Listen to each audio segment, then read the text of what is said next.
Imagine waking up and realizing the world is not afraid of war itself. It is afraid of what war is about to do to oil. Before the missiles, before the headlines settle, the real panic has already started. Tankers are slowing down, insurance costs are exploding, traders are bidding oil higher in seconds, governments are on emergency calls. All of it is happening because of one terrifying possibility.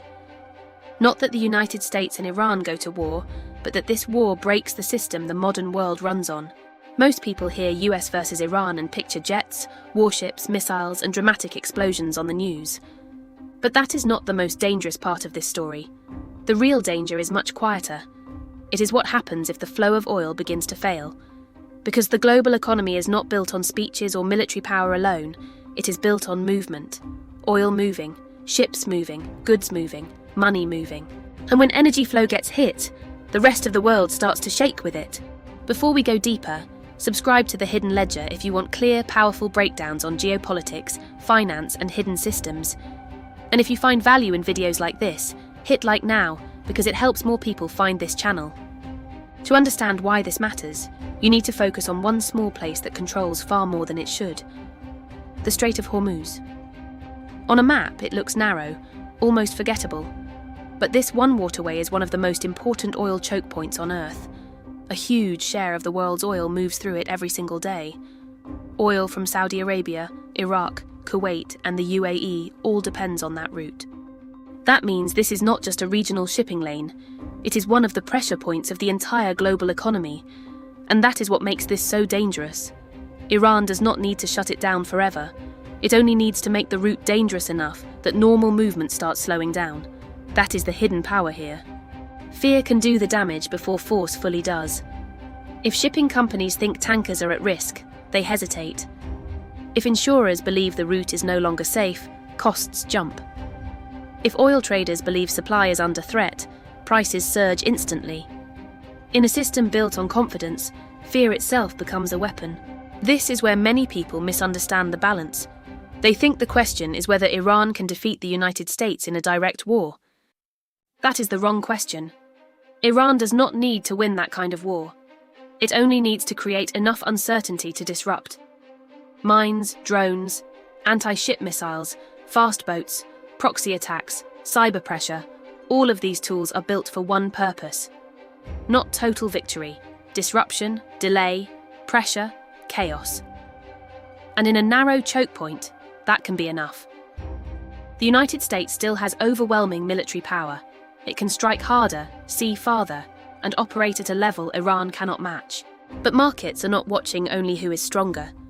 Markets are watching whether tankers will move tomorrow, whether ports will stay open, whether insurance companies will still cover the route, whether one successful strike, one fire, one damaged tanker, or one rumor about naval mines is enough to make the whole system nervous. That is the real battlefield. Confidence.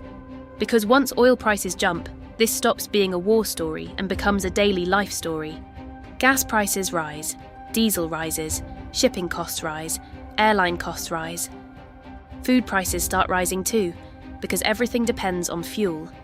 Families who do not know where Hormuz is on a map will still feel it in their wallet. Businesses will feel it in costs. Governments will feel it in public anger. That is why an oil shock is never just about energy. It becomes inflation, politics, markets, and pressure all at once. And the timing makes it worse. The world is already tired. Consumers are already stretched. Inflation has already damaged trust. Debt is high. Supply chains are still fragile. Central banks have less room to respond. So if a serious oil disruption hits now, it does not hit a calm, strong world. It hits a system that is already under strain. That is why this scenario is so dangerous. It is not arriving at a stable moment. It is arriving at a weak one. Then comes the global effect. This would not just hit America. China would feel it. India would feel it. Japan would feel it. Europe would feel it. Major economies across the world are tied to the same energy flows. So a conflict in one narrow part of the Middle East can quickly become inflation in Europe, pressure in Asia, and volatility in markets everywhere. This is how modern power really works. Not always through visible conquest, but through hidden dependence on routes most people never think about. Some will say there are backups, strategic reserves, alternative suppliers, emergency pipelines. And yes, those things matter. They can buy time, they can reduce panic, but they cannot fully replace normal confidence in a stable Hormuz route.